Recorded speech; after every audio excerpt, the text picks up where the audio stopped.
नमस्कार मित्रांनो, मी Shashi Patil, financial coach, financial education मध्ये आपलं स्वागत आहे. आज आपण बघणार आहोत प्रॉब्लेम्स ऑफ लोनचे काय परिणाम आहेत ते बघणार आहोत. तर थोडक्यात दोन तीन एक मी केलेले चित्र. ट्रेस वाढतो, लोनमुळे होते काय काय, ट्रेस वाढतो, प्रेशर वाढते माणसाचं, त्याच्यानंतर एन्झायटी सुद्धा वाढते. दुसरी गोष्ट, कॅश फ्लो मेंटेन नाही राहत आपला. तिसरी गोष्ट असते fair of missing new opportunity. आणि चौथी गोष्ट आहे टाइम. आता थोडक्यात काय, ट्रेस म्हणजे कसा काय, ट्रेस तर आपला EMI जेव्हा चालू असतो ना मित्रांनो, तेव्हा आपल्याला सारखं सतत आपल्या डोक्यात एकच गोष्ट असते, ती म्हणजे आपलं लोन चालू आहे, याचा हप्ता आला, चार तारखेला त्याचा आला, 10 तारखेला त्याचा आला.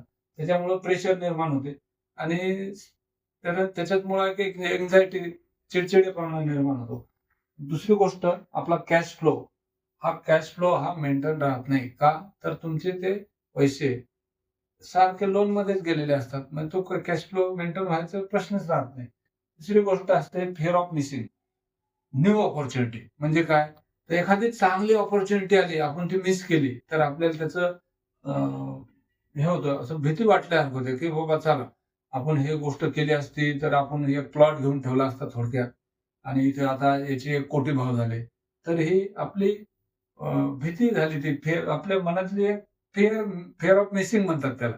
तर आपण ते पण नाही राहिले पाहिजे. ते अशा ऑपॉर्च्युनिटी आल्या तर त्या झाल्या पाहिजे. तर ते कधी होतील, तर लोन नसेल तेव्हा. आणि सर्वात महत्वाची ती म्हणजे टाइम.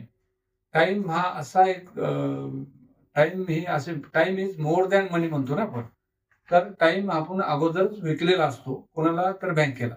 आपण 10-5 वर्षाचं लोन घेतो आणि त्याचे हप्ते भरत बसतो. बस एवढंच सांगायचंय. धन्यवाद. भेटू नेक्स्ट व्हिडिओमध्ये.